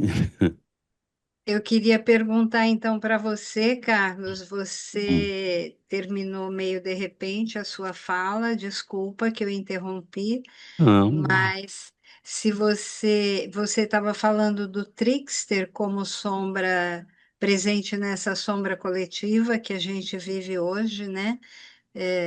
Tão aterrorizante, tão assustadora, com esses aspectos aí de violência e corrupção e, enfim, todos esses fenômenos que a gente tem visto.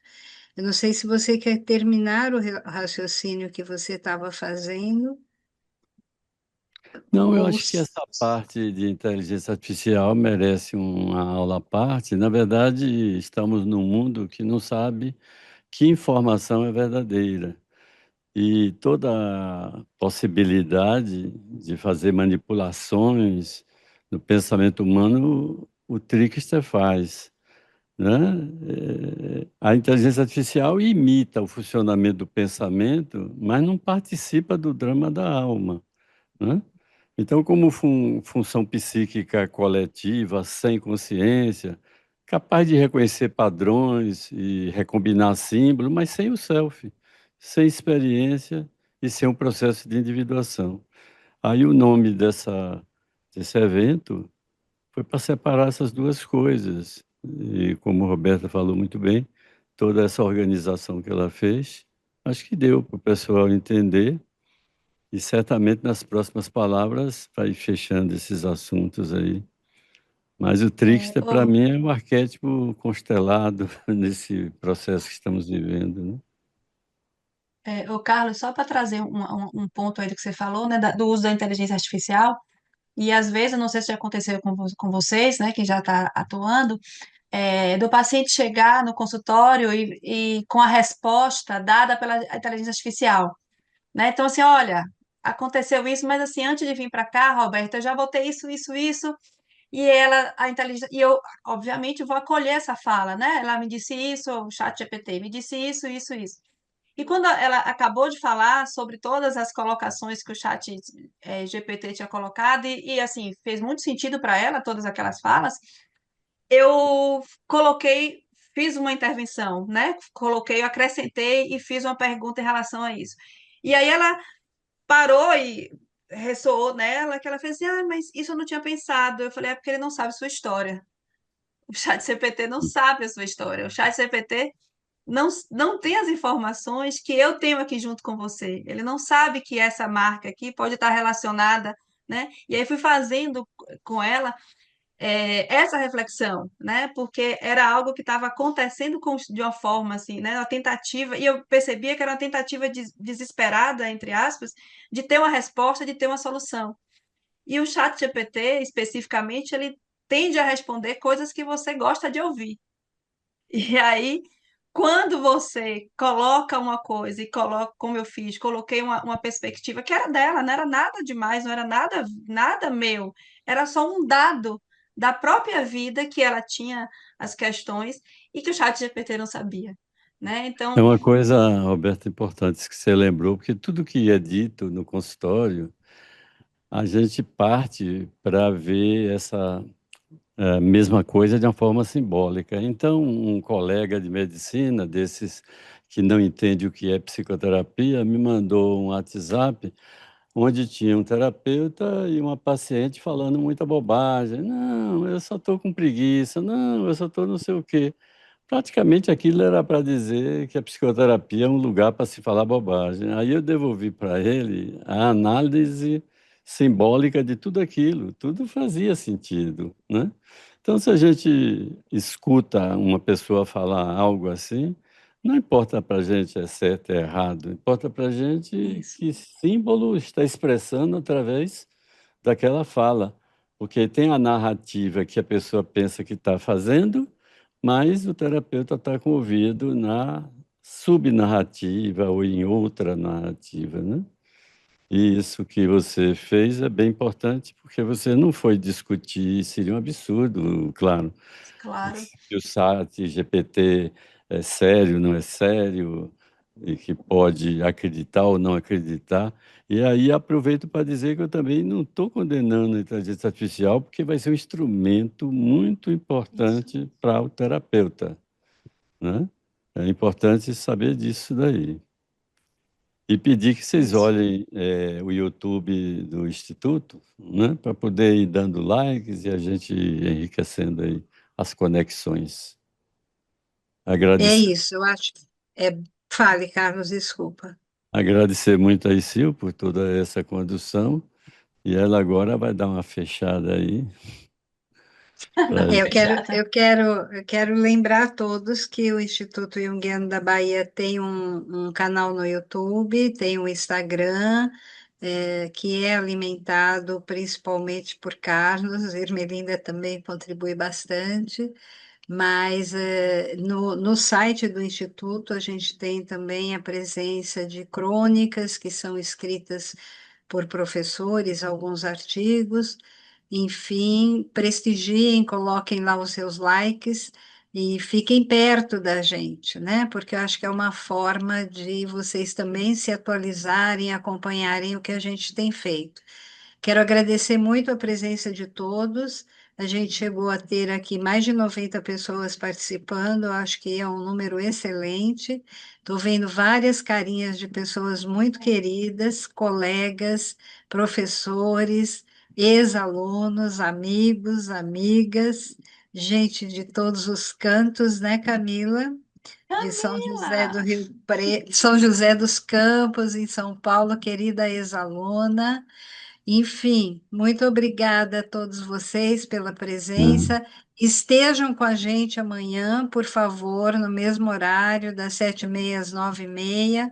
Teremos duas mesas com dois colegas queridos, Ermelinda e João Coutinho Suzart, que farão as suas palestras. E teremos finalmente a mesa redonda, onde três ex-alunos atuais profissionais muito bem-sucedidos, com diferentes práticas junguianas, vão falar um pouquinho das suas vidas e das transformações que viveram. A gente sabe que os ex-alunos ou os alunos, quando terminam o curso, sempre falam de como eles chegaram e como eles saem, né? A vida sendo uma antes e outra depois do Instituto Jungiano, ou e agora, depois de terem estudado Jung. e agora que abriram as janelas, eu pude ver que uma das professoras fundadora, junto comigo do Instituto Eu Jungiano, ia falar Lídia, dela também, que bom. Lídia Dantas, excelente professora, vocês vão ficar encantados. Aí eu estou vendo que ela está ali, compareceu. Ela é da primeira turma do Instituto Jungiano da Bahia. Não é porque eu estou dizendo que ela é velha, não. Estou falando que ela já tem muito tempo de profissão. Com Mas ela é muita nova honra e ainda. orgulho, Carlos. Luísa Sampaio é uma grande junguiana, querida, profissional que trabalha com crianças principalmente, também está aqui nos ouvindo, nos vendo. Não vou poder falar de todo mundo, gente, mas tem muita gente querida. Solana, querida, professora do curso de arte terapia, uma querida psicoterapeuta e professora do Instituto. Márcio de Abreu, também ex-aluno, está aí com a gente. Não sei, vão falando aí quem vocês estão vendo. Tem muita gente importante, muita gente querida. Tem alguns alunos atuais da Baiana, do curso de psicologia. Agradeço muito a presença de vocês. Espero que vocês tenham gostado e aprendido um pouquinho mais. Acho que é isso, né? Não sei quem mais a gente pode falar aí. Carlos, Um pode. agradecimento a você por toda essa condução e penso que a gente vai ter um curso cada vez mais rico, né? Com toda que a experiência é que vai fazendo com que as coisas se aperfeiçoem.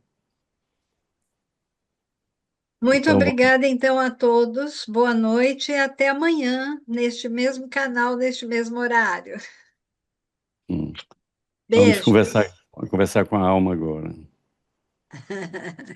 Tchau. Obrigado pela boa palestra, Roberto. Obrigada.